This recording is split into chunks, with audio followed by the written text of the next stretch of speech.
Halo teman-teman, bersama dengan saya Hatta Halimas. Saya sedang melakukan sebuah proyek video dengan agenda yang saya sebut My Personal Gospel Study.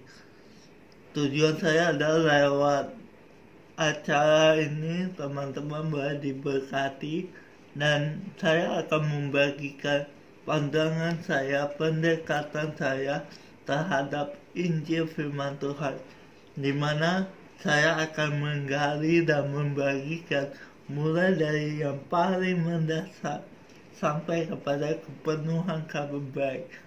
Kiranya melalui apa yang saya bagikan, teman-teman boleh diberkati dan memperoleh sebuah dorongan untuk mempelajari firman Tuhan secara pribadi.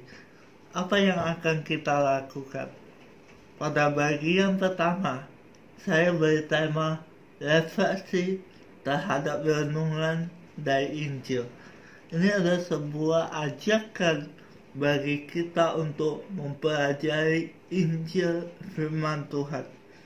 Sangat penting bagi kita untuk memahami apa sih alasan kita saat kita mempelajari firman Tuhan. Kenapa ini penting? Karena alasan-alasan yang kita pakai untuk mempelajari firman Tuhan akan menuntun kita kepada apa yang kita cari. Tujuan kita sebenarnya bukan untuk mendapatkan sesuatu dari Tuhan. Banyak orang berusaha mempelajari firman Tuhan untuk mencoba mendapatkan sesuatu dari Tuhan. Tetapi di sini kita justru punya tujuan yang berbeda. Kita tidak sedang mencari apa yang tidak kita miliki, tetapi kita justru diajak untuk menyadari apa yang sudah kita miliki di dalam Tuhan.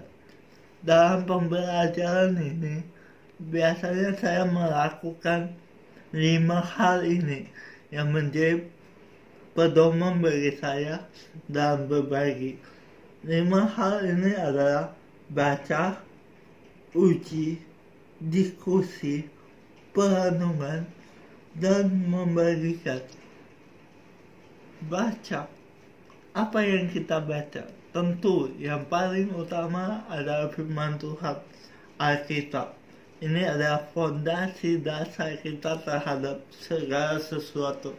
Kemudian kita menguji apa yang kita pahami atau apa yang kita dapatkan dari firman Tuhan. Lewat apa? Banyak hal.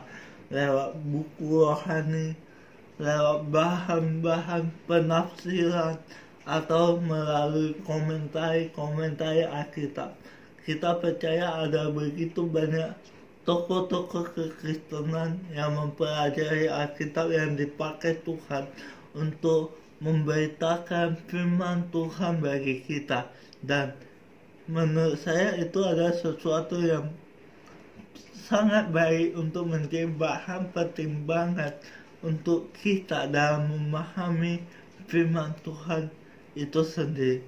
Kemudian setelah kita membaca dan menguji, kita mulai melakukan diskusi dengan orang-orang yang kita percayai, dengan pembina kita atau mentor kita, dengan orang-orang yang ada di dalam lingkaran terdekat kita, di mana kita bisa berbagi, bertukar pikiran, dan sebagainya.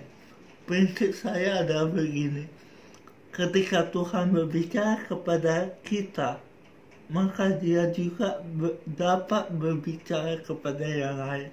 Sehingga ketika kita berdiskusi, ada sebuah konfirmasi atau peneguhan yang Tuhan letakkan di dalam orang lain untuk meneguhkan apa yang kita dapatkan. Setelah kita melakukan diskusi, kita mulai merenungkan apa yang telah kita dapatkan. Biarkan firman Tuhan yang telah ada di dalam diri kita itu mulai tertanam, berakar dan bertumbuh serta berbuah di dalam diri kita. firman Tuhan yang ada di dalam diri kita itu mulai bekerja dan mengubahkan kehidupan kita. Setelah kita merenungkan, maka kita bisa membagikan apa yang sungguh-sungguh kita percayai. Sebuah pengetahuan akan firman Tuhan itu mulai menjadi pengalaman di dalam kehidupan kita. Dan pengalaman tersebut mulai menjadi kesaksian yang boleh menjadi berkat bagi orang lain. Alasan saya melakukan ini, alasan saya untuk berbagi Injil bukan sebagai orang yang lebih tahu daripada yang lain, bukan. Tetapi justru sebagai sesama anak Tuhan yang punya kerinduan untuk saling belajar. Jadi sementara saya membagikan apa yang saya dapat, saya juga sedang belajar untuk memahami apa yang sebenarnya saya percayai, dan saya berharap supaya kita sama-sama mengerti bahwa ada yang lebih baik daripada yang lain. Kita semua adalah orang-orang yang sama-sama saling belajar kebenaran firman Tuhan. Ada sebuah ayat yang menarik bagi saya dari 1 Tesalonika 5 ayat 21. Dikatakan, ujilah segala sesuatu dan peganglah yang baik. Dan salah satu nasihat yang diberikan oleh Rasul Paulus, kita didorong untuk menguji segala sesuatu. Dalam konteks tersebut, ini berhubungan dengan segala nubuatan, penglihatan, atau mimpi-mimpi yang mengatasnamakan suara Tuhan.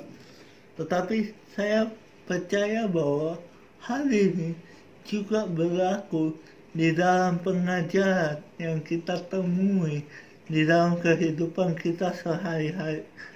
Dunia menawarkan ideologi, konsep, ide, dan cara yang ideal tentang kehidupan.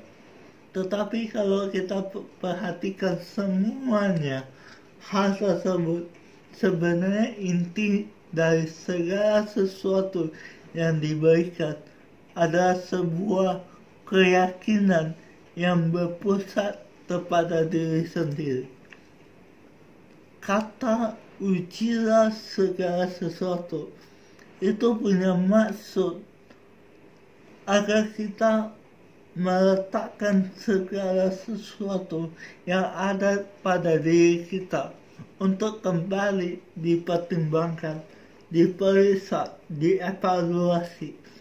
Inti dari pengujian tersebut punya sebuah tujuan supaya segala sesuatu yang ada di dalam hidup kita itu dibawa ke dalam sebuah terang dari kebenaran Tuhan. Kebenaran tidak pernah takut untuk diuji, karena kebenaran selalu terbukti, tidak pernah berubah, tidak pernah kehilangan esensi, tetapi pada saat yang bersamaan selalu relevan di dalam kehidupan. Nah, kita bukan sekedar untuk menguji, kemudian bersikap apatis dan seksis terhadap semua hal tanpa dasar keyakinan apapun. Kita perlu menguji segala sesuatu, tetapi pada saat yang bersamaan kita juga perlu untuk meneguhkan hati kita dalam memegang apa yang baik sesuai dengan kebenaran yang ada. Dalam hal ini, kita memahami bahwa setiap pencarian akan kebenaran itu pada dasarnya bersumber dari sang kebenaran itu sendiri yang telah mencari dan menemukan kita. Kebenaran Tuhan sedang menyingkapkan pribadinya kepada diri kita, dan kebenaran itu yang memegang hidup kita sehingga kita dapat berkeyakinan teguh untuk memegang apa yang baik sesuai dengan kebenaran. Injil selalu mengarahkan kita untuk berfokus kepada Tuhan, untuk berpusat kepada Tuhan. Jadi ketika kita melakukan pengujian terhadap segala sesuatu yang ada di dalam hidup kita, kita sedang membiarkan diri kita untuk dibawa dan dituntun kembali untuk berpusat kepada pribadi dari Tuhan itu sendiri. Tuhan tidak sekedar memberikan firman-Nya kepada kita, tetapi Tuhan juga memberikan Roh Kudus untuk mewahyukan, menyingkapkan, dan mengiluminasikan firman-Nya kepada kita.